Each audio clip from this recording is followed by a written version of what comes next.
remember the morning life changed for me. I was working full-time at NBC News, while the day before I had been told I passed my senior colloquium at NYU, where I was studying journalism and philosophy as a full-time undergrad. I had finally graduated with honors from New York University and was ready for my career in TV news. The night before, I had gone out to celebrate with friends.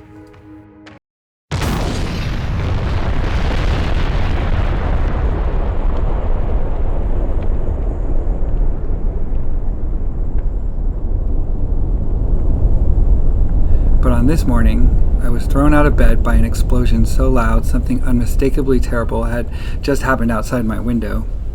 I looked out and up and saw Tower 1 of the World Trade Center just blocks away on fire with a massive plume of smoke rising through the air and into the sky. I looked into a fiery hole beyond fragmented metal and paper and glass, violently falling toward the streets below. I woke up to the reality that life after all of that hard work and struggle was going to be no cakewalk. In fact, life ever since has never been quite the same.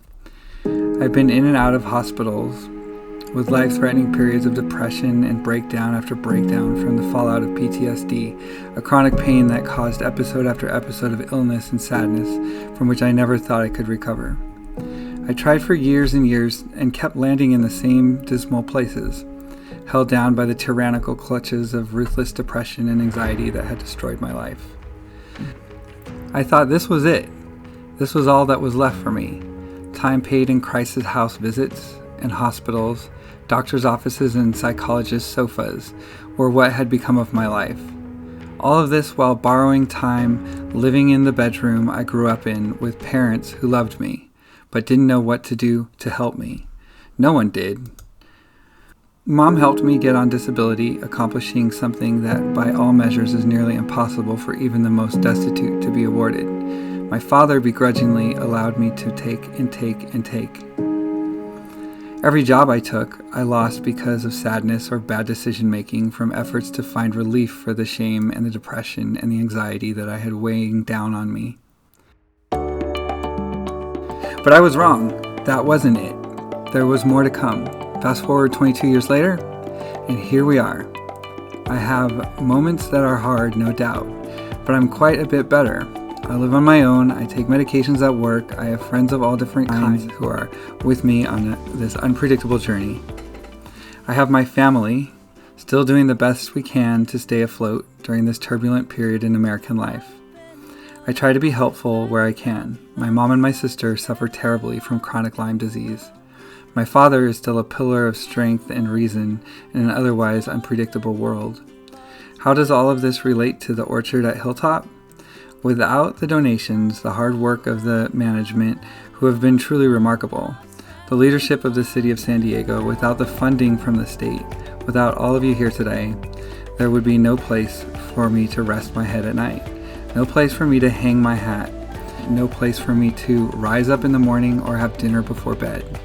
There would be no stability, no stable housing for so many of us. This place helps. This is something tangible. It's real. It impacts the lives of many people, and its effects are immeasurably far-reaching. I humbly say thank you for making housing a priority. Thank you for supporting projects like this one, and for seeing its completion through. Thank you for giving me the help and support to work on my animation projects and my aerial videography. At the end of the day, even if I haven't brought a story to the world on a major news network or in a column read by the world around me, I can celebrate and take pride in the fact that, for the most part, I love my life, that I try to help others, that I love where I live, and that, to a degree, recovery is possible. Life does get better. There can be laughter. Things can get good again.